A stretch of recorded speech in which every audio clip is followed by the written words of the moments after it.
A very warm welcome to my community. I'm Sherwood McCaskey. As always, I'm pleased that you have joined us. This week, once again, we begin with a thankful heart. Special thanks to Sir David Seal and the folks of the People's Market for their continued interest in the production of the series, My Community. We thank you. Now, as we continue to learn of the special magic that made up the community of Ashton Hall in St. Peter, our guest, Stephen Boyce, begins by looking at the commercial activities of the community. In Ashton, we never had a supermarket. Now, it is a big area. It is roughly a square mile, which is big. What, about 2.5 square kilometers? That's a big area. But it never had a supermarket. The supermarkets were next door in 1.25 miles. Because when Ashton was still a plantation, 1.25 miles was a residential community. So it is older and was more developed further along. So by the time Ashton was developing, we had supermarkets in 1.25 miles. 3 supermarkets. You can call them huge stores. We never had those in Ashton. So our option was to walk to Speightstown or walk to 1.25 miles to shop for groceries. Didn't have big supermarkets, we had shops. We called them shops. So you had Scant on Ashton Hall Main Road. You had Eileen Bovell, a millionaire.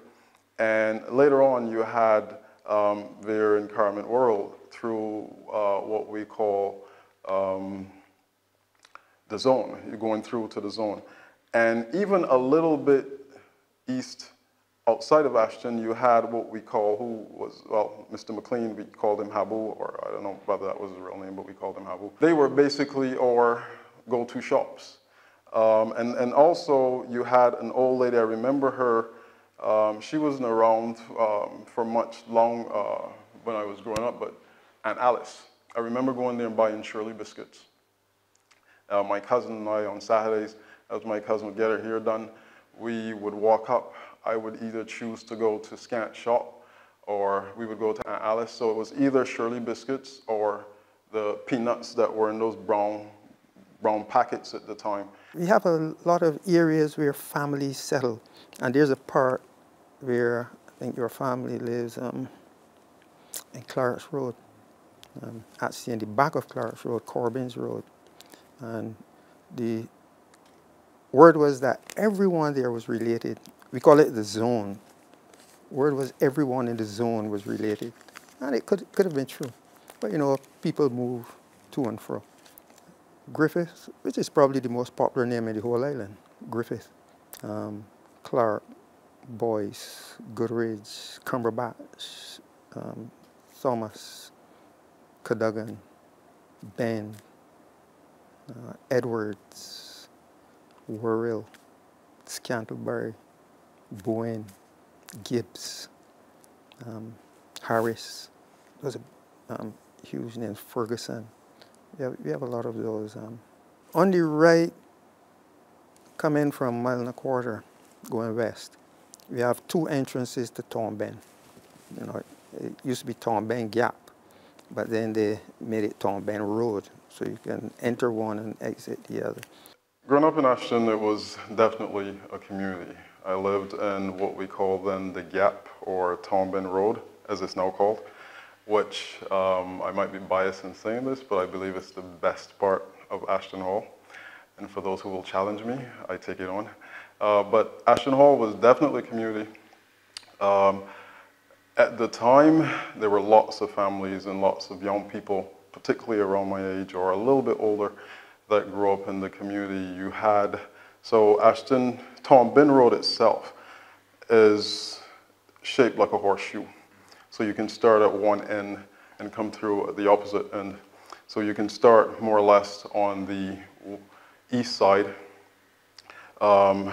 which would be basically if you're coming from 1.25 going to Speightstown, you would reach that particular entrance first. So coming through Tom Ben itself, Tom Ben comprised of several different families. So you had at the head of the, what we would call back then the Gap, you had Mr. and Mrs. Headley, or the Headleys, you had the Medfords, you had the Edwards family, You had the Griffiths, you had actually the Roaches, you had the Redders, you had the Cobhams, you had the Turpins. So it was several families that added to the character and the whole aura of what made Tombin and added to Ashton Hall. Then that is to the east of the St. Joseph Hospital. And then to the west you have Church Hill Road, and there are two entrances there also. And then the last one would be the one by the top of the station hill where the old station was, the road to CP School. I don't know it has a name other than CP School Road.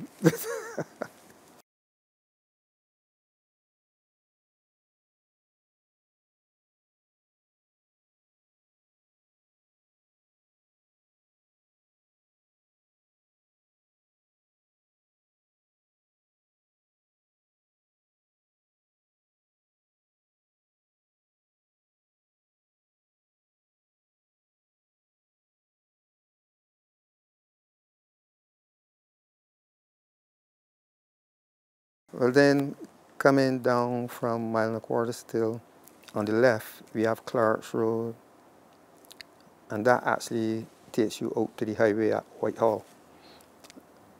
Then Graves Road, Reservoir Road, Millionaire Road. And those are the official roads. There are two major gullies through Ashton. Well, between Ashton and Mainers, we call it Ashton Gully. That empties into Haywoods, where the Port St. Charles is, that area. That comes from up behind All Saints School, down through Mile and a Quarter. There's a bridge in Mile and a Quarter just before you get to the gas station. It comes down through there, and from there down through Ashton Gully. It comes from at the Farley Hill side, Small Hope, which is between Farley Hill and, say, Prospect Indian Ground area. And then the next one is between Ashton and the Whim. It comes through Ashton, but then it goes through the Whim Gully. And I mean, it goes down there like a waterfall. And that is where they had huge issues. Whenever you see flooding in Spikestown, it's the water that comes down through that Whim Gully. And they've been trying to solve that problem, and we'll wait and see if it's solved, you know, but it's a lot of water. Because notice, when the sea is rising, it doesn't accept water. It pushes it back. So you get a lot of rainfall, and the rain is coming down in torrents, and I mean, and it's a lot of water. And the sea's not accepting water. Something has to give, and it just flows into the communities. So that's where you get the issues. I'm not sure it's resolved. I would like to know it is, but I'm not sure. We'll wait and see. The youngsters, we would generally go down through the same Ashton Gully, walk straight down to the beach. And it was pretty clear at that time. We used to tie our sheep and cows down through Ashton Gully. So we used to walk the gully sometimes. Sometimes we walked down Mainers Road. But that was a little dangerous. Through the gully behind us there, the same gully between us, because our family land adjoins Mainers land. Mainers used to be a large estate. The southern part of Mainers was sold, and that's residential now. The northern part is still there, well, most of it, because now we have Leslie Gardens and Jupiter Gardens, I think it is, there in the eastern part of Mainers. But the northern part is still not under production, but it's still there. But the southern part that adjoins Ashton is residential. And we would go down the gully to Mainers Road. And Mainers Road is straight down to Haywoods, down to between Port St. Charles and Port Ferdinand. The beach was also a big thing. I had an aunt that when she would come home, she was in the military here at the time, and we would all look to her to go to the beach. So it was a throng of young people. She's taking us to the beach. We would go through what is the gully, and cut over into Mainers and walk down Retreat and go to Haywoods. And Haywoods was Haywoods back then. It wasn't all this development that we have now. And we would cross over, or we would go through by Cauldron Parry and what we call the Buck Hill and go down and cross over the pasture, and we're on the beach.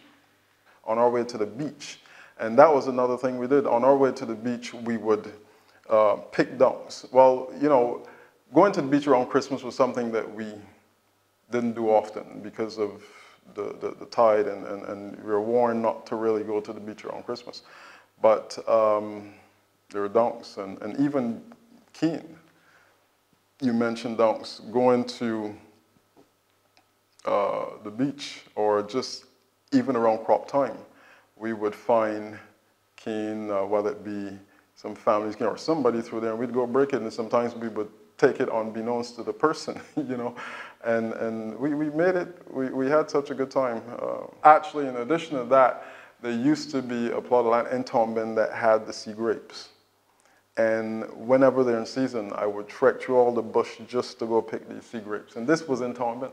You know, I didn't have to leave and go to the beach to get sea grapes. We had them as well, you know, so, and we had them in abundance. We just had to fight the ants to get them, but we got them. Here was estate. I guess when they stopped the sugar, because as I said, when I was a boy, here was estate was sugar. And then as I grew up, they had a farm of coconut trees. I mean, a lot of coconut trees. And I'm not sure that anybody monitored them, so people came and helped themselves. You know, here was a sweet, man. Here was a sweet. I mean, there are places in here was where you can walk on sand, there's no rock.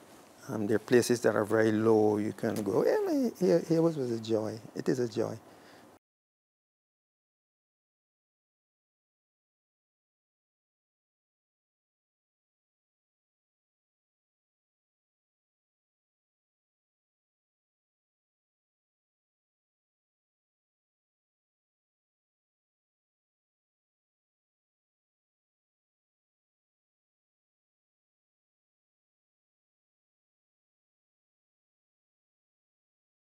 I remember as a little boy, one of my earliest memories was being there where there's Port Ferdinand now. There's a bridge there right. I remember being there and seeing a ship. At the time I didn't know what it was, but it was a U.S. Navy supply ship. And it came in, you know, there was, they call it a bay, and they had dredged it where the ships can come in. And there was a pier right there. And there were some warehouses there. Okay? And Port Ferdinand and the restaurant that didn't last long, that whole area, they had dredged it so that the ships could come in. And Navy supply ships would come up to the edge of the water, actually, and put out something where they could walk on or drive on to the sand. And there was a warehouse across the street where they stored the stuff, and then it was transported from there to the naval facility just a few miles away in the Harrison Point. So part of out there was a little deep, and there was a pier there. As a boy, we used to go there and jump off that pier. Well, actually where Port Ferdinand is, where the water area is, where the boats are kept, that used to be a pond. When you drove along the old road, the sea was on your left. On the right, you had a pond with a lot of manchineal trees and so on. I mean, it wasn't a place for building. On the side of the road coming from Maynard's down Retreat, yes, there were some buildings there. I mean, my doctor lived somewhere around there, where the marina is now. But in the back of the marina, that was marsh and pond. Because when you get a lot of water come down and it can't flow into the sea, okay? And that's one of my earliest memories. I don't think I was more than about 4 years old. And I remember seeing these guys on top of the ship with their hats on. I mean, looked impressive. And then others coming and bringing out stuff. But I remember seeing it myself, yes.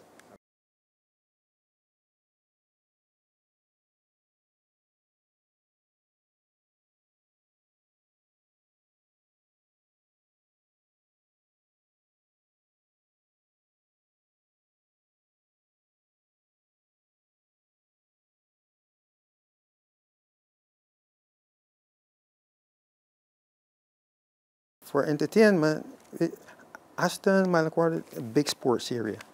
There's a lot of sporting activity.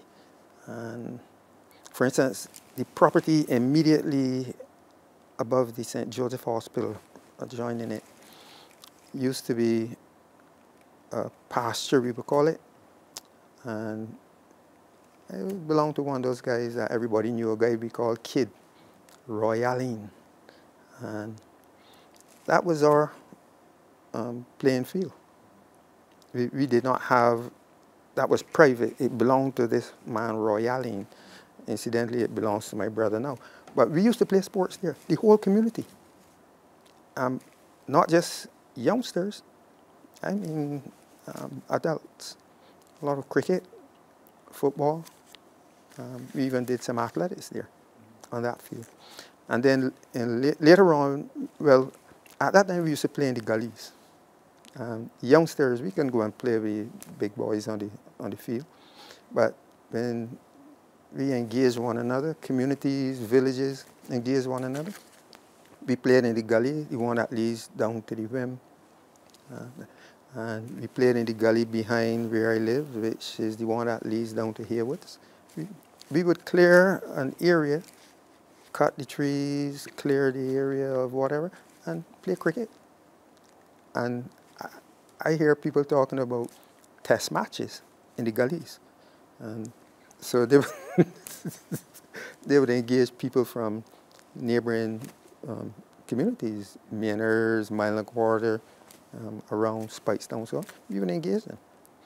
And then later on, we got permission to use CP School pasture. So for many years, that was our area for sporting activities. That was a common thing, you know. So you had within Tombin itself basically everything that we needed to do. Our roads were paved at some point. I'm not sure if the others were. Actually, someone was telling me they weren't, but our road was paved. And again, this was in the 80s, and roller skating was in. So we had our whole skate on before skate on actually got going. We would come home from school, and the first thing we would all don the skates. And if you didn't have skates, if somebody didn't have it, you gave them one. So, you know, there was one skate, or we were coming down the hill, and then my older cousins, they made scooters. You know, so from use wood, the ball bearings, and metal, and mash it together for the wheel, and we had that, and we had lots of fun. I had, I think, the best upbringing one can ever have had and imagine. And it was all because of Tombin and Ashton Hall. You know, you had within Ashton itself, not just Tombin, obviously, you had Clark's Road or Graves Gap, you had Millionaire Reservoir Road, you have Churchill Road. And these are different aspects, different roads or different places that brought Ashton together and made Ashton Ashton. So we had in Tombin, we had a women's cricketers before it was in vogue, before it was a thing. You know, my mother, her older cousins, a few of the neighbor, they played cricket. I remember them on the pasture, or the land which was actually east of our family house, playing cricket. And that was fun, you know, just to even think about it now. So this was back in the 80s, and it was loads of fun. So generally, Ashton Hall and Mile and a Quarter were combined for sporting activities, and we always had a good relationship, the districts. And so a lot of the sports we played on the piece of land next to the hospital until we got permission to use CP School pasture, and for years, that's what we used for cricket, football. I mean, there was a time, and I was a little boy, I would stand up behind the goal post and get a kick when the ball came out there, but I couldn't play with those big boys. But from 1 o'clock till sunset, and if the moon was shining bright into the moonlight, they would play sports, cricket and football. And if you came after 1 and you wanted to play, you had to buy somebody's play. Somebody would sell it to you for $1 or so. And back then, that was a nice piece of change. But yes, and it was fun. It was a great sporting community. Then later on, the playground in Whitehall opened up. And so we would all meet there and play. But yeah, we were friends. And we had good times together playing sports. I mean, we had the family group that was started in the same hospital compound, and then we had the All Saints Youth Forum that met in the old girls' school, or resource center now, skills training center now. All right. And so people from Ashton and Mile Quarter met for these social activities, sporting activities. It was huge. We had a lot of athletes who made it to the national level. Probably the most well-known is Loftus Roach.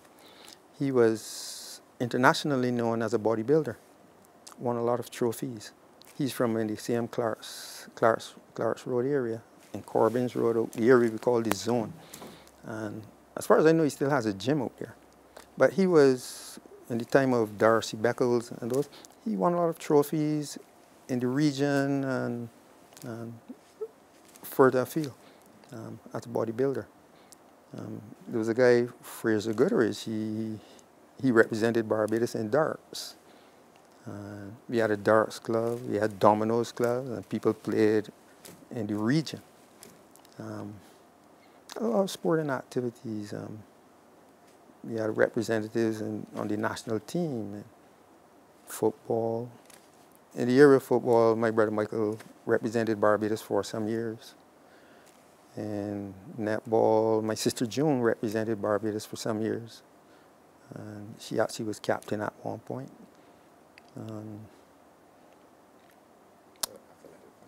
But I'll tell you this, I've said this before and I'll say it again. In all of my years, the greatest athlete I've ever met or I've ever known is Winston Goodrich. Everybody knows him as Boycott. And he got that name because he was such a great batsman. He played intermediate cricket for Bristol and so on. But it's just lack of exposure. But he had world-class talent in cricket, football, athletics. He had Olympic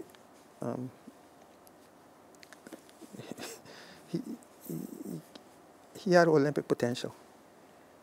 He could have represented Barbados in long jump, sprints. I mean, natural, raw talent, but lack of exposure. So we had a lot of great athletes. Now, I may have missed some because like I said, I was overseas for a little while, and so there are people in that time period who may have done things that I'm not aware of, so others can fill in the blanks.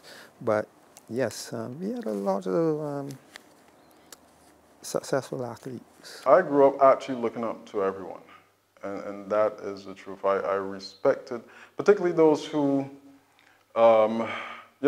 next door you had, obviously within my own family, but next door you had Sheila Arthur, who was the assistant pastor at the church that I attended growing up, Mine Quarter Church of God.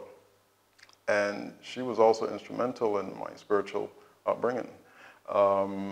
I respected my mom. She worked hard to provide for my sister and I at the time. My brother had not come along yet. And, you know, I had my grandfather. Actually, I think one of the biggest influences, my maternal grandfather in Ashton, called him Edward or Tarzan Boyce, was, I think, the strongest male influence. And I say that because when I came along, my grandfather was blind. He couldn't see, but you'd never know it. And you came to that house, even his kids, my aunts and uncles, my mom, they were older, but you brought anyone to the house, but they had to come and speak to him first.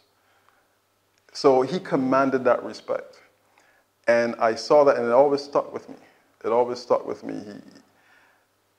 If my older cousins were playing with me and I thought that they were being unfair, all I had to do was say, "Da." And at the sound of that, they started running because he was like, "Where they are, bring them, hold them," you know. So yeah, my grandfather was a huge influence, and he left this life when I was like 7, going 8.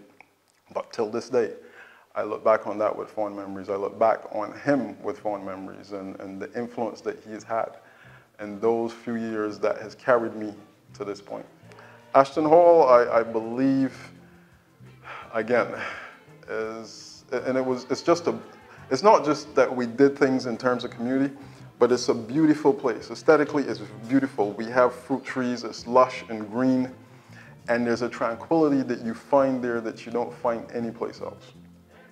And I believe that's from the aura of the people. So there's no better place in Barbados than Ashton Hall. Quite interesting. Well, for that reason, this series was conceptualized to provide a platform for our people to share those wonderful stories of their communities and so enrich the lives of all of us. I'm Sherwood McCaskey. The series continues next week at the same time.